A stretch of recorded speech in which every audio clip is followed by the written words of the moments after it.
James will be joining us for Happy Gilmore 2. That's right. Oh, this isn't going to work, but I don't care. I don't know where James is.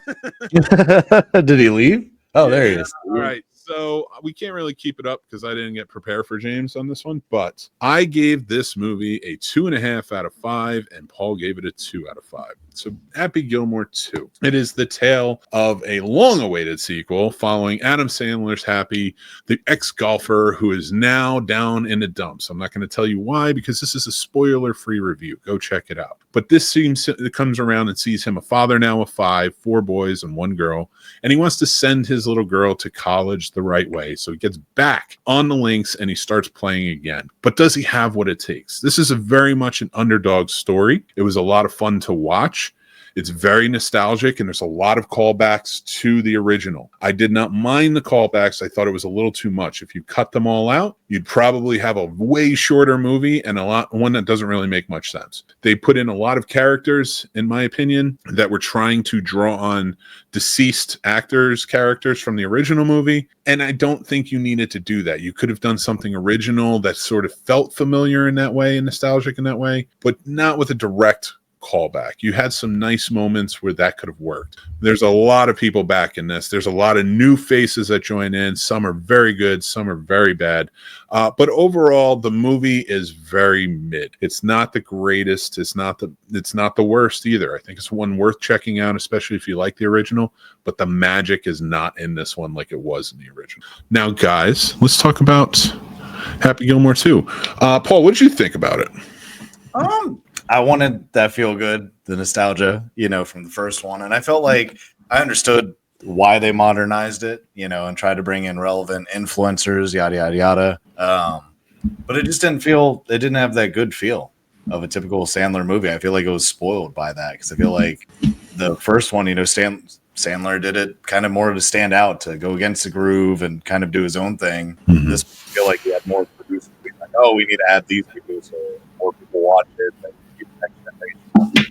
Your mic's breaking up a little bit, so if you just want to check your settings on that real quick. But I'm going to go to you, James, real quick. What did you think about Happy Gilmore 2? Hold on, I'm having technical difficulties at this second. Okay, so I'll talk about Happy Gilmore 2 just a little bit more. All right, okay, I'm back. I just fixed it. All right, so I'm with you guys. I'm 2.5 out of 5. It could have been a 3. They overdid the callbacks. I started getting bored of them, but there is parts that I did laugh. Even though it was so corny, the Eminem part with the alligators, it made me chuckle. But then again, at the same time, it's a callback. They're even calling back to it another character. And that was where I was like, you could have just had Eminem as an original character. Yeah. And not something that was attached to the original. And it still would have worked. I just felt like they were pulling it apart too much, where it was like I didn't need any more flashbacks to the original. Yeah, same. It's like I remember the movie. Like most of us probably watched it before this came out. But Paul, before I think your thing's working because I can hear you now. But what did you think? I want you to give a full impression of yours. I think I didn't like how they modernized it and changed it. I feel like it spoiled it and kind of took away from the Sandler feel. It'd be like if they redid, Big Daddy. Like if it was Big Daddy with all those influencers and stuff in there, I'd be like, this isn't the same feel at all. Because Sandler was kind of, I don't know, like almost like punk rock for comedies at the time. And I feel like this one was just like all the other comedies now that are like, let's just throw in big names in there and familiar faces, and that'll do it justice. And kind of like you said, like Eminem should have just been Eminem. You didn't have to make him tie it in. You didn't quite have to tie it all in. You could have just had them as new characters, which I think would have been better. It was funny for what it was, but as far as the sequel, I mean, it's not a sequel that's going to stand time, and it's not one that I plan on rewatching anytime soon. It might be one, 6 years from now, someone's like, let's watch Happy Gilmore 2, and I'll be like, yeah, sure, whatever. I'm drunk. Let's do it, I guess. And I think one of the things I didn't really like about what they did with some of the characters in there. So I don't want to give away any spoilers about what happens, but of course he and I think her name is Julie in the movie from the first movie. They're married now and they have kids, right? So you have these 5 kids who are all grown up, played by grown-up actors, but they act very much like Happy. And there's a reason why, and that makes sense. But I felt like doing that sort of like, why do we have to focus on this? I feel like the mother's not present in any of the kids, you know, and like it's such an important factor in this movie and stuff because it plays up the motherly side and things like that because the grandmother, of course, is not here anymore. And there's a lot of actors. Carl Weathers couldn't come back and stuff. So, and even that, like, you know, they get his son to come in. Why do we need a play on Chubbs?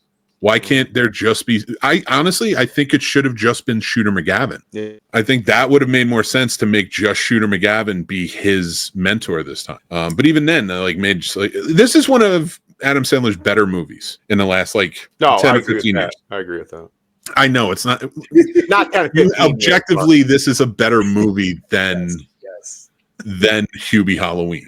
Which one would I watch more? Honestly, well, Happy Gilmore, the first one. But no, Hubie Halloween I would watch more than this because I'm a Halloween and I like the horror comedy aspect of it all. So that's always going to be more alluring to me. This one just seems like there's a lot of people. There's a lot of wrestling Becky Lynch figures in here. Becky Lynch, MJF. Nikki Bella, MJF was in it, and it was cool to see them. And it's cool to see all the sports announcers and the athletes and everybody else. But Post they're Malone not just saying the same word over and over again.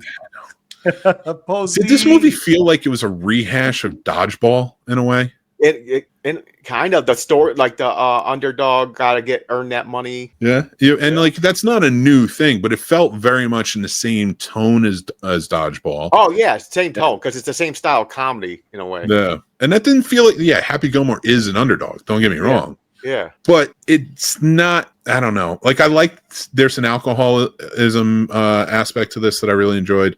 But yeah, overall, like this, like I thought they did a good job. That added layers to Gilmore. Mm-hmm. But then, like the very next scene is like there's 4 guys mooning, and it's just like I get it's supposed to be funny, but it's like forced funny. Yeah. So that was my impression of Happy Gilmore. did like the how like almost everything in this house was a flask.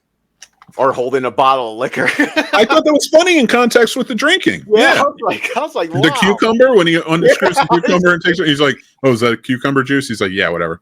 The fucking remote, the cuckoo clock. Like, I had to instantly look on Etsy for that to see if that was a real thing because I kind of want one. That's pretty cool. On his phone, and then he opens his phone flask. Yeah. There's some definite, genuine laugh out loud moments in this. Yeah. But that honestly, they all centered around Adam Sandler. Yeah, it seemed like Adam Sandler knew what he wanted for this, and he gives a performance in it that is well done in acting. Mm-hmm. But he's in the wrong movie. I feel like his tone matched the first one, but this movie didn't match the first one at all. So that's my feelings on it. I gave it a 2.5 out of 5. Paul, you gave it a 2, and I think James, you said you're around 2.5, right? Yeah. If it wasn't so many callbacks, I would have gave it a 3 because it did make me laugh quite a bit. Very fair, very fair. Well, we're going to move on to our next review. I want to thank you, James, for joining in for this one. Well, thank you for having me. Yeah, we're going to bring you back in just a little bit. So make sure to check out the whole podcast if you're watching this as a clip.